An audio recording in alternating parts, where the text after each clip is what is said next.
And thanks for tuning in, viewers. We're talking to Kimberly Nichols here of Queensland, Australia. She's one of our YouTube viewers and wants to talk about Australian fires, as these are some seriously historic fires causing possible mobilizations of military units and basically shortages of firefighters. So without further ado, Kimberly, take it away. What's going on in Western Australia? Western Australia, Eastern Australia. Eastern Australia is really satellite. Eastern Australia, my mistake. Yeah. So down south, they've had weird weather. About a week ago, they had snow. So they've had that a big low coming up, and it's been pushing this weird firestorm north. But to me, it seems to be like as it's moving north, it's kind of drying everything out as it's approaching even further. And that area of New South Wales has been in drought for a couple of years, so it was already really, really parched. I see. So a lot of political arguments about what's been going on down there. So. Yes, and I did open a link about that. I saw the something about the fire service wasn't communicating with politicians or legislators or something like that because somebody was sick of talking about politics associated with climate change. Yeah. Is that what that was? I know I have a tab open. Yeah, it's as if they don't want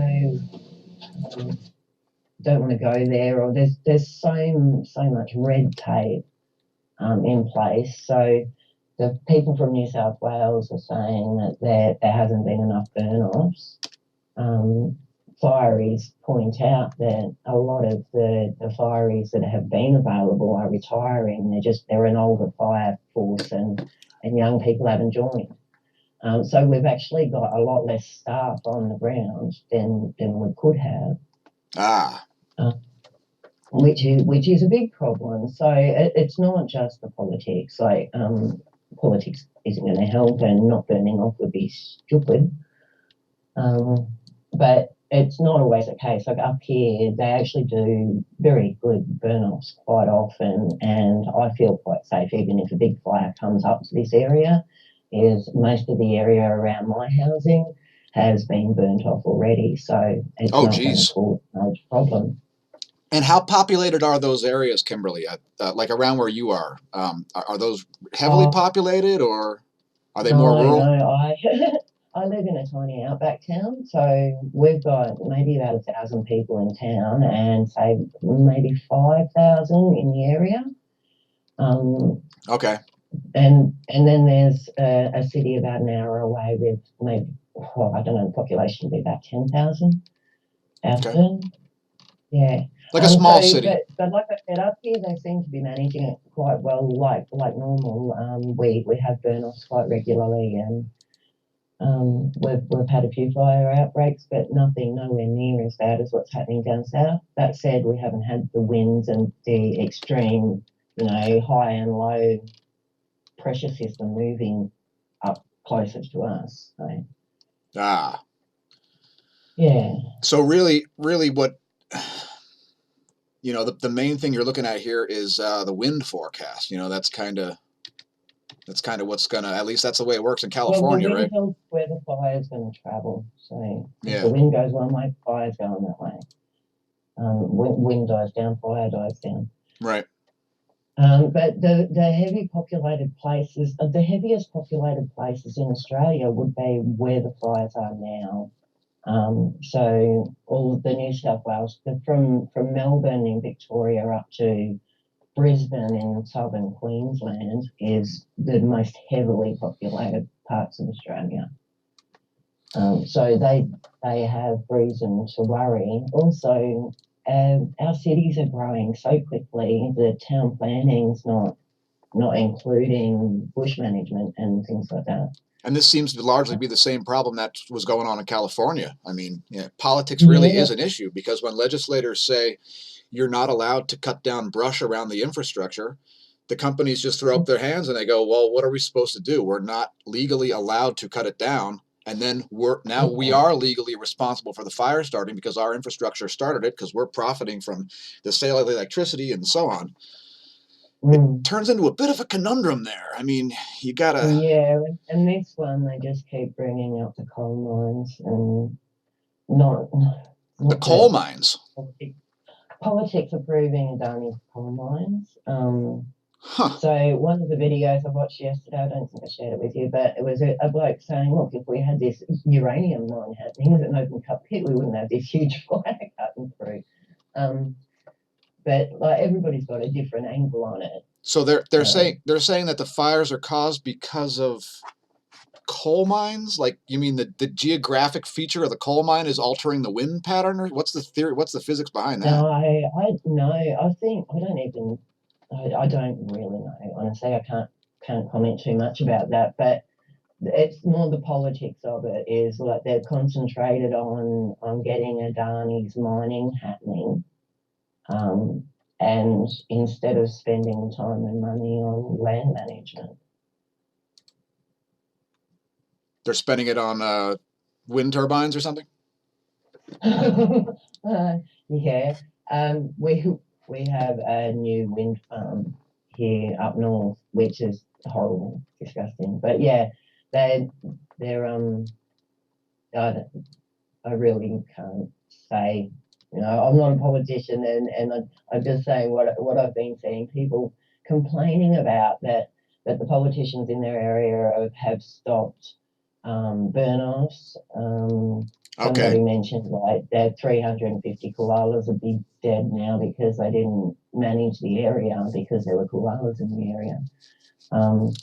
You know, they got some circular logic going there. They're not allowing people to cut the brush around the infrastructure to conserve wildlife, which is causing wildlife to get killed when the infrastructure starts fires. Yeah. And so, yeah, you've got all of this excess fuel on the ground. The fire's going to go up higher in the tree, whereas the koalas could have survived a smaller fire like a burn-off.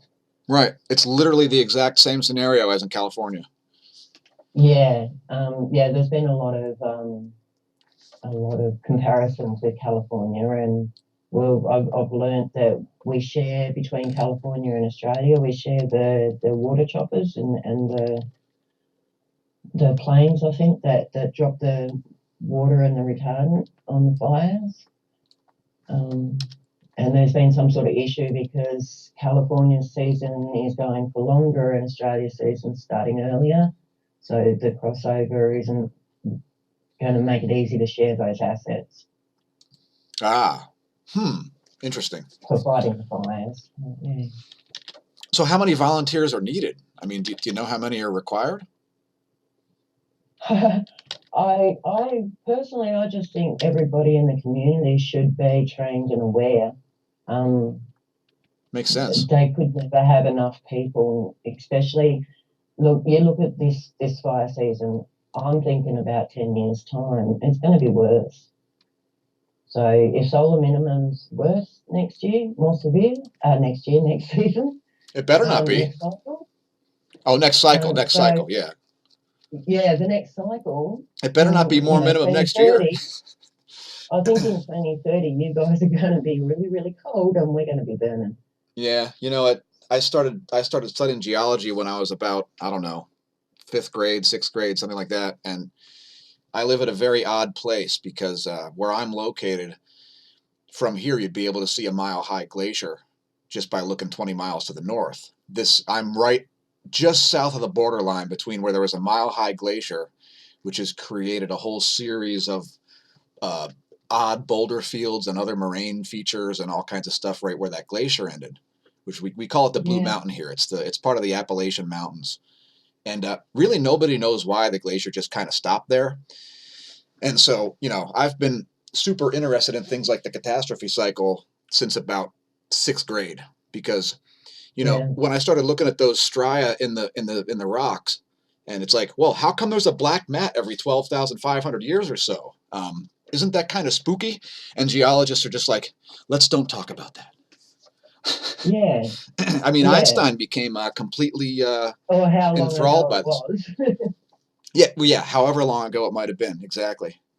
So yeah, I like Neil Thompson's theory actually about the changes in the electron flux would probably completely change the way radioactive isotopes degrade over time. So that's I don't want to throw into question every bit of geology ever, but it could be pretty questionable to say, oh hi, this rock is 1 billion years old, or I well, my new stance on any science in the last few years is I decided, well, I don't actually know much. I thought I did, and I collected a lot of science books and stuff since school, but everything is without getting an update every year and reading all the papers, and everything we learn is outdated. So I've started again and looked at everything again. But whenever I see time frames and things, especially the carbon dating, I do I don't take that as it definitely happened then. Um, and I'm really interested in all the ancient stories, which give me an indication of when things happened as well. so I wanted to show you this.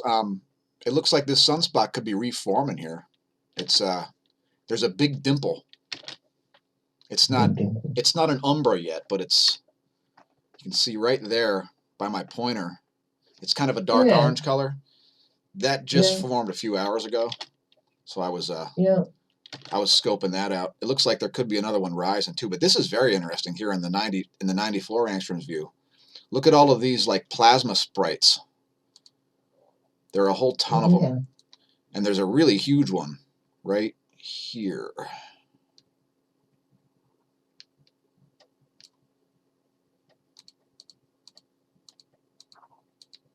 It's going to be right by the date stamp. Oh, I lost it. It's vanished. It's been censored. Just knocked off. The powers that be. There it is. It always happens. Look at the size of that one. Oh, wow. That's actually the biggest one we ever saw on the channel. Oh. I was doing show prep, and I was like, oh, I might as well look up some sun images while I'm hanging out. I also discovered this image, which was on my hard drive here. This is a Hubble Deep Space image from 2009, and I saw so many structures on this. I'm going to have to break this down into quadrants because there's so many weird things on this. I have to show that off on the channel then. Anyway, I just wanted to. Well, that was one thing I had to get my head around. Is like when I was a kid, I was under the impression that space was empty. Yeah, yeah. Yeah, the and vacuum of space. so many adults I talk to, they go, well, space is empty. And I go, okay, well, what about a meteorite? Where does it come from? Yeah. Yeah, there's so much invisible stuff. Yeah, and that's it, is watching you and understanding and being able to ask questions and stuff.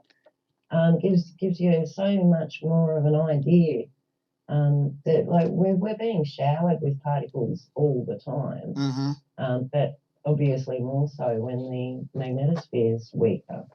Yeah, yeah. However weird you think it is, it's probably weirder. There's so much counterintuitive stuff happening up there, but it's a very interesting time to be studying this stuff because I say it all the time. Cosmology and astrophysics is being rewritten. Sorry, it's true. It doesn't. Yeah, well, science should always be rewritten. Right, right. And this isn't to say that mainstream astronomers need to be fired. Like, I agree with what Robitaille says about this stuff. All of the work that they've been doing is still of value. It just might have lines of code incorrectly represented in some models. Yeah, if and you can't have algorithms decide that that's fake news because it's been fact checked. Oh my gosh, yeah, I know, right? Not with science, because it's always going to change. Science is the best of our understanding at the time of the discovery. Yeah, I was talking to my grandfather today about the way Google search algorithms work. And what I realized, and I've known this for a while, but one of the worst aspects of Google search algorithms is that the more varied your interests are, the more of a disservice they'll do because they don't know what you're searching for. So when you type stuff in, if you have search suggestions on and you type something in the Google search engine, it's going to put up these search suggestions and it's going to completely mess with your train of thought might have you It searching does, for yeah. something completely unrelated to what you were trying to search for. And that's the Yeah, main and beef that I have with it, because information itself is being pimped. yeah, the clickbait gets in my way. Mm-hmm. Um, Oh, the I clickbait. can't help it. I'm fully aware of it, but and like I've said to you before, is I test the limits with it all to see what they do and have a look at it from a different point of view. Um, but the majority of people will choose Google over anything else without even realising it because they've just gone and picked up an Android phone. Yeah, yeah, yeah. Um, Most, I didn't know, and Android was owned by Google until maybe 2012 or something like that. In fact, I yeah, didn't even until they own. tried to remove their shit from the phone. See, I had a smartphone before the word smartphone was a thing. I bought this old Kyocera Palm Pilot. It was an old flip phone, um, the size of a softball almost. It had like a retractable antenna, and it was just because the insurance agent that I worked with told me about it. I was like, man, I want a PDA and a phone in the same device. And he's like, you're in luck. You have Verizon. You can get this Kyocera thing. And I actually got it, and it was pretty cool. It was pretty advanced at the time. And then I eventually switched to another Palm device, the Palm Trios. And I swore Mm. by Palm Trios for so long. I didn't get an Android device until I guess it was 2012, around the same time I broke my shoulder. So it must have been 2012. And Yeah. I mean, they're good. It's a good $50 computer that has a billion times more computing power than a $2,000 IBM PC from 1987 did. But um, Yeah. the main problem that I have with Android is that you should be able to uninstall any program you want. You shouldn't have to root your phone to uninstall all the Mm. junkware on those phones. And Yeah, well, I teach our local elders how to use their mobile devices nice, and how to use smart devices in the home, and teaching myself with some of them.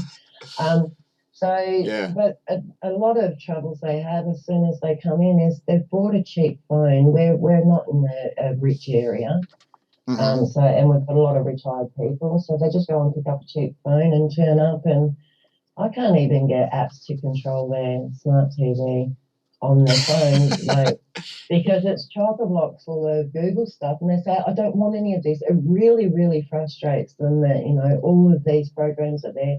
They don't know what they're for. They do know they'll never use them. Can you see that? What is that? Oh, I mugged Rainbow Bright and I stole her cell phone. No, I'm just kidding. I bought a really girly cell phone case that's got mineral oil and a bunch of Oh, sparkles in that it. looks like my old one, but it's moving. It's Oh. so cool. I could just sit around and play with it all Definitely. day. And but yeah, this is a $50 phone. It's a Wico Ride. It's some French Chinese company. It's a $50 phone. It's got a fairly new version of Android on it. It's got a quad core processor. It probably has, like, if I put this processor on a motherboard and put a bunch of memory on it and made it fast, it would probably be faster than my PC. Um, but that's just the way it goes. But it's probably has a little bit less bloatware on it. And another problem that you run into with all the devices, and Apple's not immune from it either. Apple users think that oh, our phone isn't spying on us. Our phone doesn't have a bunch of bloatware on it. It still does. And a major It's a just major Apple. like my phone for work, because I spend so much time driving.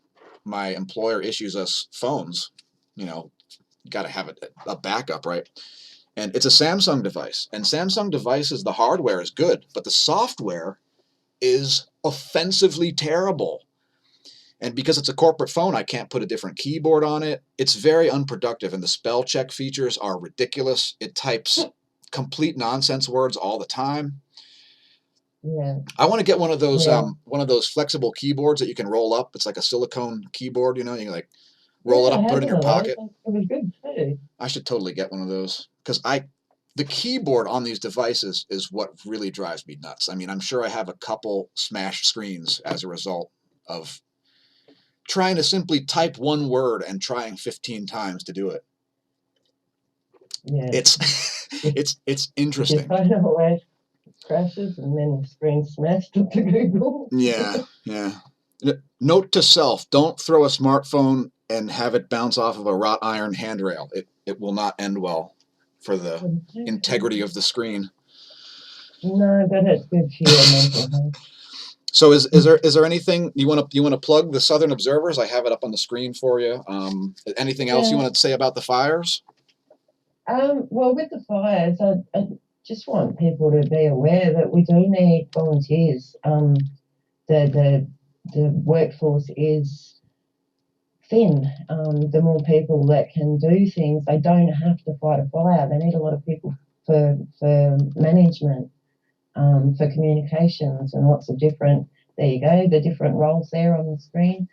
Um, they need people in every area. The more people, the easier it is to manage.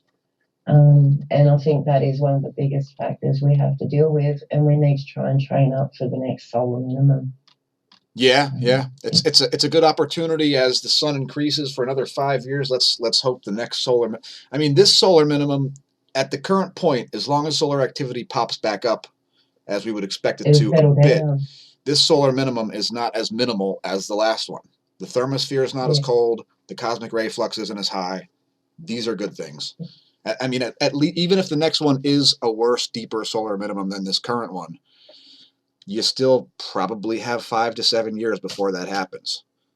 So Yeah, and that's a good amount of time to train up a force yeah, for natural disaster management. it's enough time for even somebody like me who has a black thumb. Well, he used to have a black thumb. Now I have like a pale green thumb. Like there's almost a tint there now. But I'm terrible at growing stuff. I mean, I literally never grew any food until this past winter, where I grew a few tomatoes indoors. It's the only food that I've ever grown and eaten. Besides, It feels good when you do, though. yeah, it's pretty cool. It's pretty cool. Those were just plants of opportunity. They were gonna be outside when the frost hit last year, and I was like, well, I'll just dig up some tomatoes and put them inside. I don't want to see them croak. They just grew out of Yeah, our compost strip, just spontaneously from us throwing vegetables out there and mixing them up in the soil to yeah. create some fertile soil outside the kitchen door. So plants of No, that's opportunity. great. Yeah. So the other thing I did want to talk about just briefly Yeah, is yeah. that I've been trying to start up my group. So I've I've been pushing the boundaries to actually, a lot of people are aware and many people aren't, that the rules with Facebook and a lot of social media are very flexible. They're not very straightforward. So I've been testing, can I say this? Can I share that? But most of what I've been hindered with my first group was other people coming in and posting stuff, and I get bans.